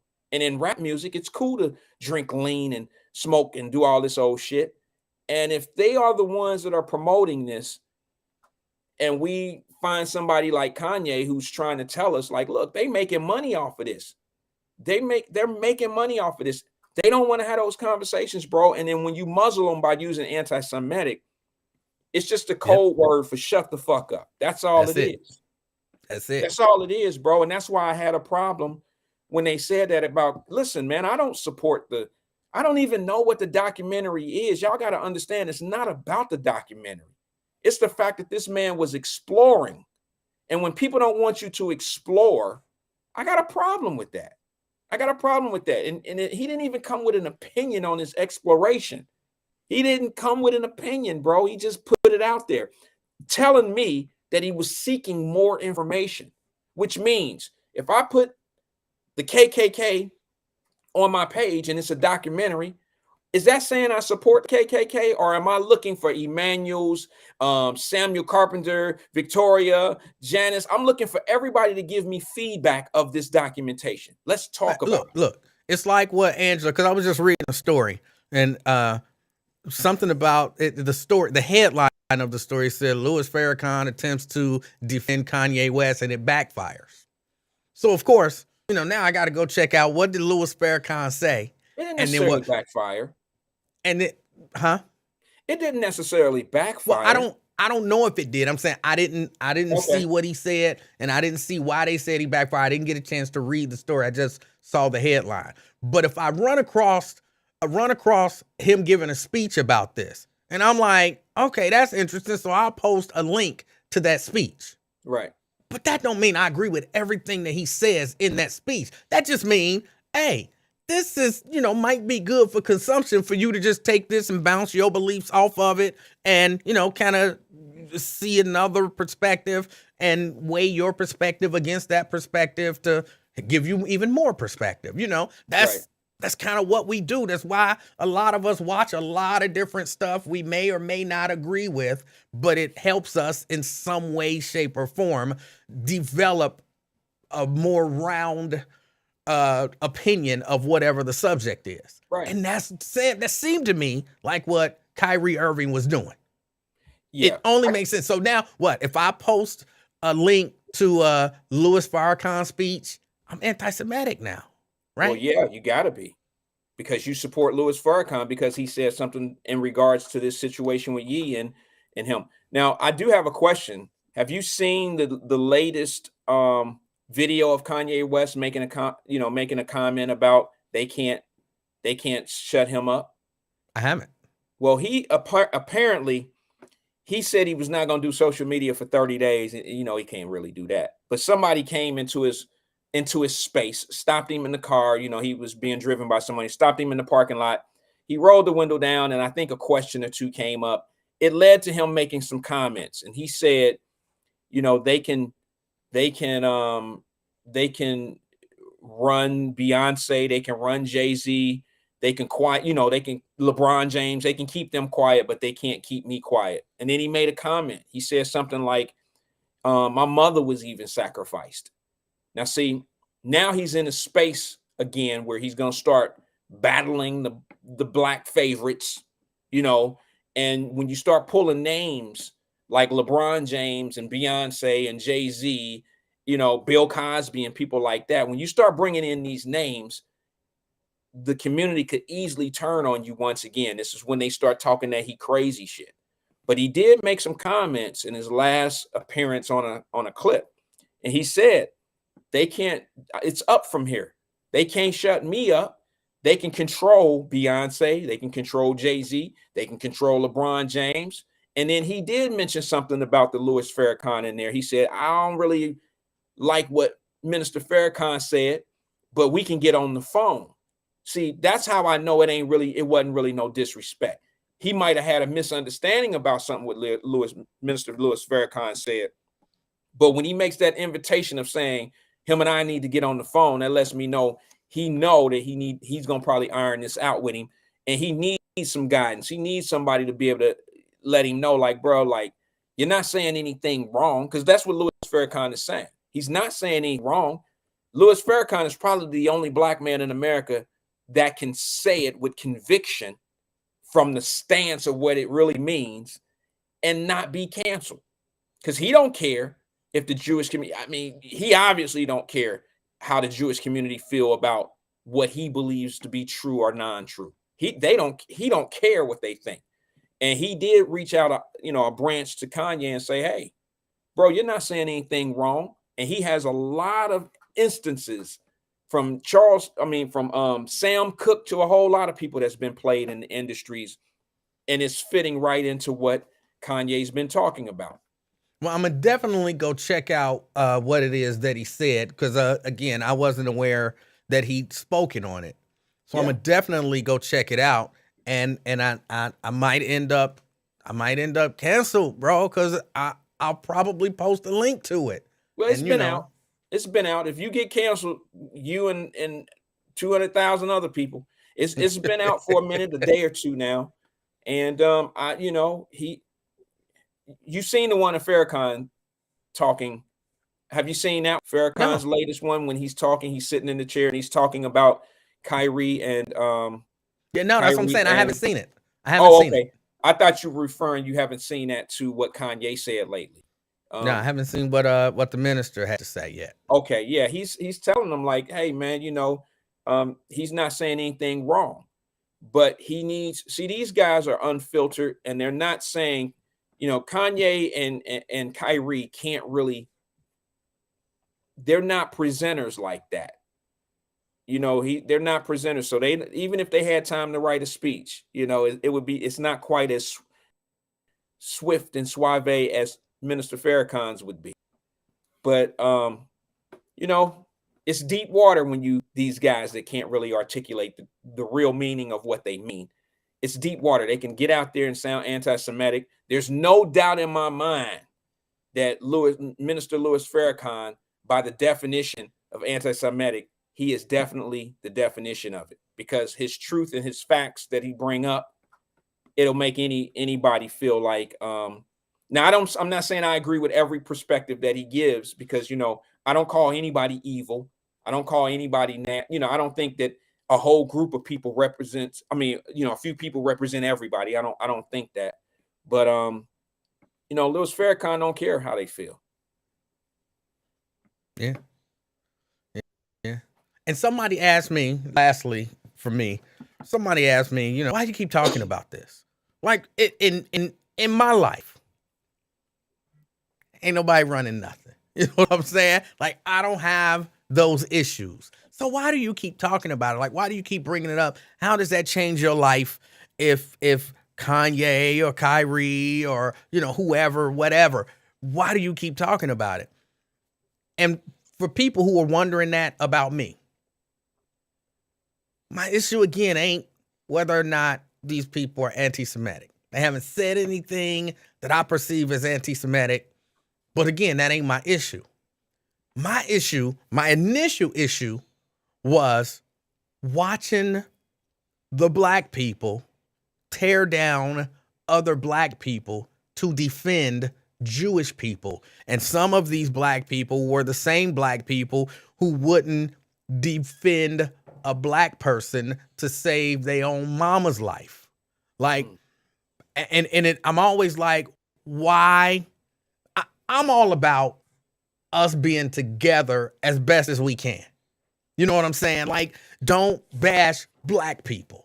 Don't take a side against the family ever. You know what I'm saying? Don't be anti-black.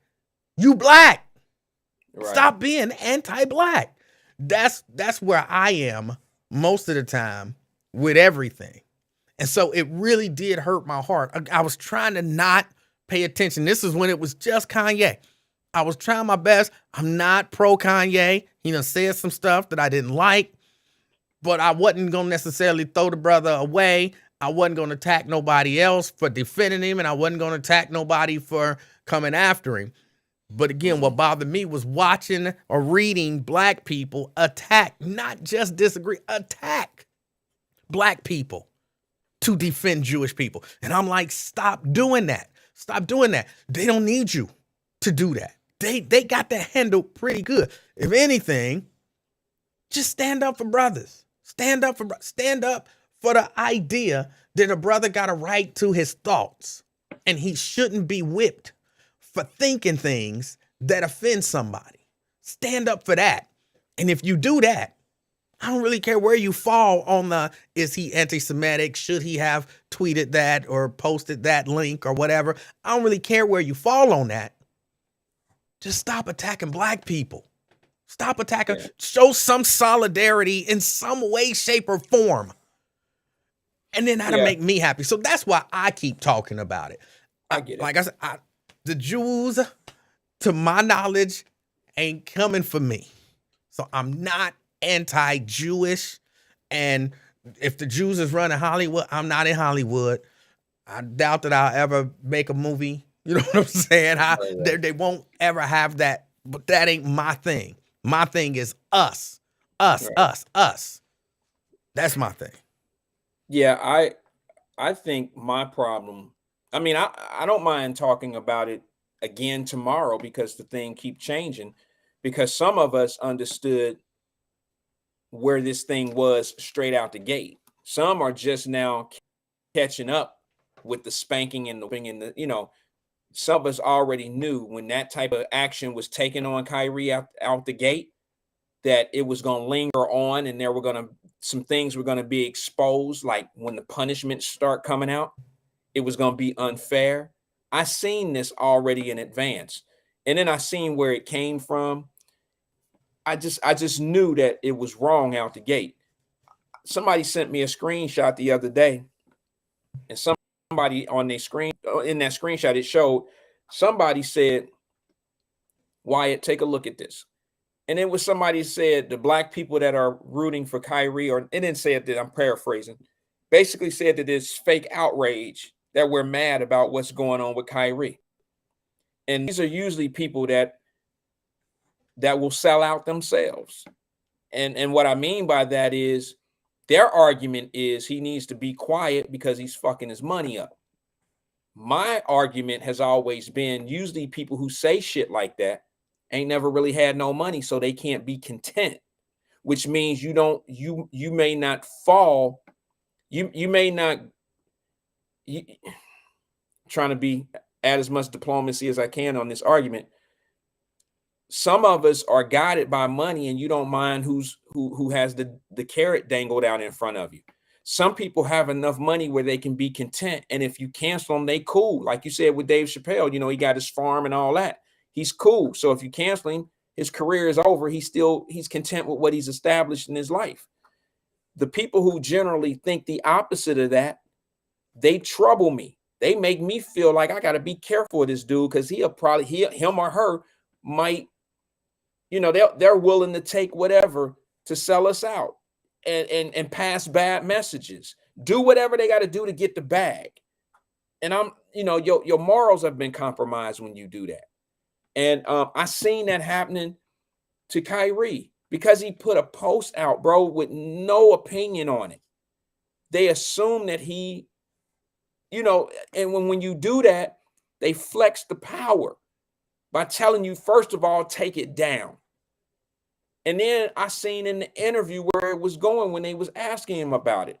See, some people can't see past contentness. They just say, they see the money and they say, well, he effing up his career. He effing up this family's wealth. I mean, his family's future, his wealth, and this and this and this and that. You don't know what his money looking like. You see what I'm saying? He might be content, which means now his morals and he wants to feel good at night when he goes to bed.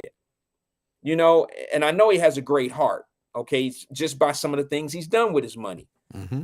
But it really bothered me to watch people attack him to the point of like he's messing up the bag, the money. That's not an argument for me. And that's because I understand how it is. I'm a very content man. I look, you can't do what I do on Wyatt Live or over here and say some of the things that I've said to black folks. And if they decided to just cut me off, I got to be okay with how I'm living right now if I can't make another dime. That's how I feel. I have to be content by telling the truth. Only people that are not, that don't mind lying to people for money are people that just they're not content with themselves. They'll sacrifice their morals and beliefs for money. And I just won't do that. Kyrie won't do that. And they can't believe that there are people out here who won't. Yeah. I mean, I'm one of them, bro. I ain't never came on the, listen, bro. Look, when you were on the radio, I noticed something about your show. You very seldom had guests. You know, I mean, Lincoln and them guys will always have city council members, this and this. This is not a shot at, just I felt like maybe you might step over that line that's in the sand. You might step over that line and ask some real shit, where they might get snowball questions over on the other platform, other shows. So I said to myself, I'll never challenge this brother why people don't come on the show. I can kind of tell why they won't come on, because you might challenge them on some of the questions. Well, I don't run in them circles either, bro. I call this current administration. I call them, where are they right now? All the shit that's going on in Cincinnati. Where is the guy who said, y'all put a minority in as mayor? Have y'all seen him? Who did he support in the runnings of, in this last Senate race? I mean, where is he? What is he doing? All these shootings that's going on at the football games and these kids and in the community. I ain't seen him since the Main Street shooting, the 9 shots. And what I'm saying to you is y'all put him in because you thought he was going to be working for your community more than the last guy or anybody he was running up against. And I'm asking them same people. And see, this is me. I know they'll never come on my show because I'll ask these questions. Where's the public safety motherfucker now? You got shots being fired at little bitty kid games out here. This ain't the first time. You done got 2 coaches dead. Where are these guys now, bro? Where are all the people that helped them get elected? They got platforms talking about we need representation, we need black this, we need black that. Where they at now that the black community is being hit with all this devastation? Where they at? And I ask them type of questions, bro, so I don't run in them circles. So I, as a black man, when I'm in Cincinnati, if I do business in Cincinnati, I have to be a content man, because some people may not want to do business with me because of my point of view or challenging their heroes. You see what I'm saying, bro? So I have to be content. And that's the difference between me and a real, your real coons out here is the ones that talk all that black shit, but ain't really doing nothing. They won't even challenge the fake black people. They won't even challenge them. They pick the soft targets, bro. So when it comes down to being content, I am that. All right, quick from the comments. I see Victoria said, I'm done with Roland Martin too. What did Roland Martin do? I don't get a chance to check him out, watch his show. I've never been a big fan of Roland Martin. Even though I didn't really have much against him, I just, his style didn't rub me the right way. He Roland Martin he's one of them dudes that couldn't make it in mainstream because he couldn't say what he wanted to say. CNN released him because he wanted to be on all that pro-black stuff and all this and this and this and that. Roland Martin is up there fighting for white companies to advertise, give him some advertising dollars, bro. That's their argument right now. Now, if you and I are sitting back here in our main argument because McDonald's won't advertise with us, we can't have no beef with McDonald's because they don't advertise with us. He's using the black people to try to stir us up to say, hey, yeah, we ain't going to eat McDonald's unless y'all advertise with Roland Martin. That's bullshit to me, bro. I know that was. I think I actually kind of agree with him. No, him and Byron Allen. I agree with them on that. That is a way to control and minimize black media. That's another thing that they use because people make money. Companies make real good money selling advertising. That's what the networks do and all that kind of stuff. And so if there's a certain company, if you say, well, I'm not spending no money with black people, what you're doing is limiting their income, limiting their influence, limiting their reach, and it's not accidental. So I understand that argument, but that's not what it is. He pimping the game, bro. Here's the thing. It sounds like a good argument, but it's not all that solid. As a businessman, I am not going to just throw advertising dollars. You should argue for something else that might benefit you. I'm not going to throw, if I own a business, I am not going to advertise where I don't have to. And see, we fall victim to that all the time. Black people go spend money because other people got it and we want to look a certain way. They don't even have to advertise in our areas. They don't have to. We're going to go spend it anyway. So tell me, why as a businessman would you go spend money in an area where you don't have to because that area is going to come to your business anyway?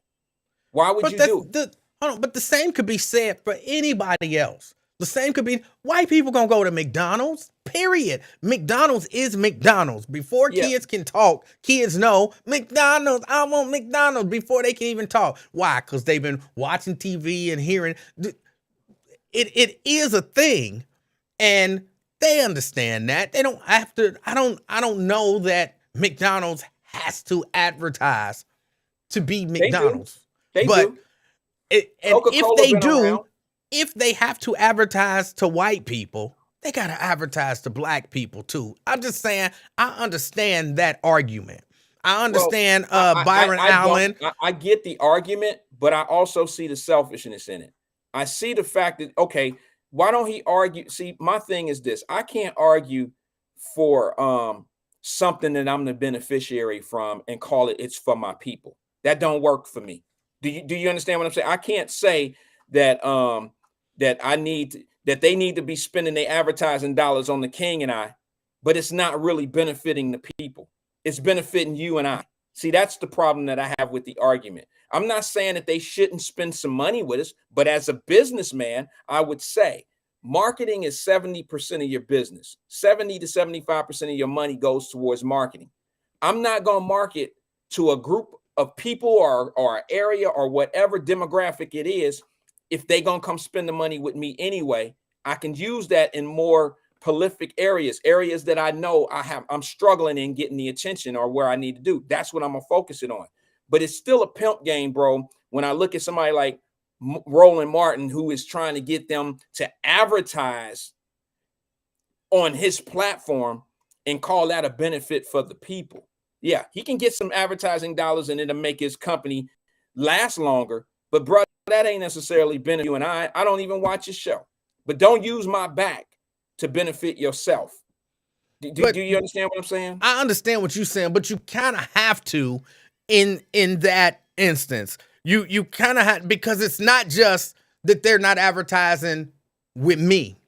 It's that they're not advertising with us. They won't advertise with Byron Allen. They won't advertise, and I mean, he's a media mogul. These platforms won't even put his stations on their platform. Like, what did he buy? Was it the Weather Channel that he bought? Byron Allen bought it was something like that. He bought, and there are cable systems that now won't put him on because he own it. You know what I'm saying? And so I don't have access. I don't have. You got to understand that could be one of the reasons why the advertisers don't run. They're advertising with him because of the bridge that he might have fucked up. You got to. Only see the surface. But I'm telling you, it ain't the bridge. It's the fact that they have these no black edicts where they say to their advertising agencies and buyers and stuff like that, don't be out there buying no black advertising. Don't spend no money with black people. Think it plays a part in the fact that somebody's controlling his ons and offs, that not play a part in who's going to spend money with him? So if the untouchables are telling that is a part of it, right? So you have to be viewable for people to spend that kind of money with you, right? But or even where with the point, but even where he is viewable, there are companies that just don't spend money with black media. So all I'm saying, that's not my fight. I mean, right, and that's all I'm saying is I understand that. Now, from the perspective, because I saw, I had asked the question, what did Roland Martin do? And I saw where Victoria said Roland got his own show and still being safe, jumped all over Kanye and Kyrie real bad. Is he free or not? Now, I understand that. I'm not saying I agree with it. But here is the logic behind that, Victoria. All right, this is my show. I can do what I want to do, but I'm telling white advertisers or non-black advertisers, hey, come advertise with my show. Now, I can't very well tell you come advertise with my show if I'm going to be a lightning rod saying Kyrie and Kanye were right or had a right to say what they wanted to say, because now I put myself in the position to be canceled and now I give them an excuse. You know why we don't advertise with you, Roland? Because you support anti-Semitism. So he has to, making the argument that he's making, again, I don't agree with it, but making the argument that he's making, trying to accomplish what it is that he's trying to accomplish, he has to stand up and be anti-Kyrie and anti-Kanye because he's trying if you're not, that money ain't coming. Yeah, I get it, but that might be the reason. I mean, it's a double-edged sword, E. If you listen to Roland Martin, there's a lot of companies that may not want to support his conversations. And you got to understand, bro, when he gets to talking some things, man, it be off base. He be on some different shit that possibly could lead to that anti-Semitism shit that those folks don't want him touching. And I mean, he in a tough situation. You're going to beg the same people that you talk about to do you right. So that's like using your own bullet. Like E, you gonna rob me with a gun, and I'm gonna give you the bullets to rob me with them. You see what I'm saying? He 100%. Can't do that. Yeah. You can't sit back and talk about white folks and then say white folks don't advertise with me. Of course they not. They not gonna support you because you're talking about them. That's the bottom line. Here's the other thing. Well, that's just how we go. I ain't about to do that shit. I get what you're saying, but even if he ain't, they ain't gonna advertise with him. I got a call. Finish this. But just from that perspective, if you talking about them, they ain't gonna advertise. If you ain't talking about them, they ain't gonna advertise it. You just go ahead and do what you do and try to get the advertising dollars that you can get, because you end up being a sellout and getting nothing in return.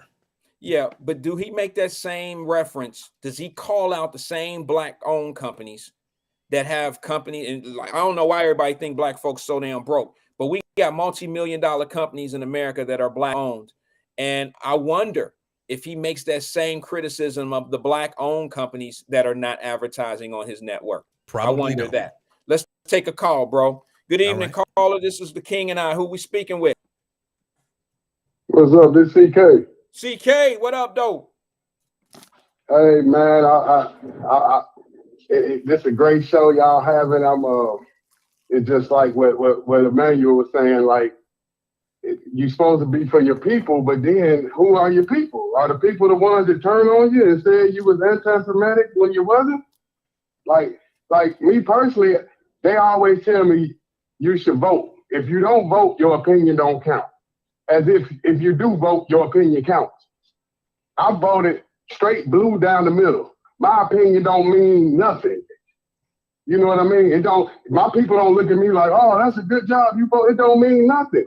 So we got to stop perpetuating the lies to act like, okay, since you did this, now you're one of us. Our people will turn on you because of what we've been through. We are so disloyal to each other. So when you got to watch when you say I'm fighting for black people, the black people is the ones that's calling out Kyrie Irving. They put Dak on them, they put LeBron on them, they put Barkley. It seems like his own brothers calling them out for anti-Semitism, and you know they don't even know what the term means. So when you say for black people, who are you helping? The people that's going to destroy you when you get to the top? Right. That's what I'm trying to figure out. I'm like, what are we talking? We talk double standards all the time. We talking in doubles. Like, well, I want somebody. Who is my people? Are the people? Is that the people that's trying to destroy me? That's what we trying to figure out here. He got a point. Let me say something to you, CK. Yeah, but he got a point. Yeah. I'm just because look, they wasn't even talking about suspension of Kyrie and all that shit till Shaq and Barkley co-signed that shit. Shannon Sharp. Yeah, they always like he an idiot. They need to. I'm disappointed that the NBA didn't suspend him. That's some Charles Barkley shit. Type of shit is that? Right. And that's what I'm saying. So when you say you fighting for, these are the people you fighting for. The same people that don't take your ass out. They gonna stab you in the back. So you need to be clear when you say I'm fighting for black people. What are you talking about? You're fighting for the people that's going to destroy you because they turn on you soon as they get jealous. Soon as you say anything they don't like, now you're an idiot. Now there's no respect. Kyrie hasn't done. He's not even a criminal. They treat him like he's a criminal, like he broke a crime. He committed a crime. Yeah. So that's why we lost. We talking about black. I want somebody to fight for black people. What black people? What black people are you referring to? Oh. That's what we need. We not getting no clarity. Because, like I said, I voted straight blue down the middle. What does that mean? Why do my people tell me if you don't vote, your opinion don't count? When you do vote, your opinion don't count. Why they don't say that? What's the point of telling me my opinion don't matter if I don't vote when my opinion still doesn't matter if I do vote? Can somebody answer that? What Livingston got to say on that? Well, don't the amount of votes represent your opinion? Like, I mean, if somebody, well, like you say, when you vote that your opinion don't count, I think a vote is considered to be an opinion of who you think should be in a certain place in politics, right? I mean, that's what the vote is your vote is your opinion of who you feel should be there. And if they get enough votes, they represent your opinion because that's who you decided, you know, that's the way of living that you wanted, is that representative.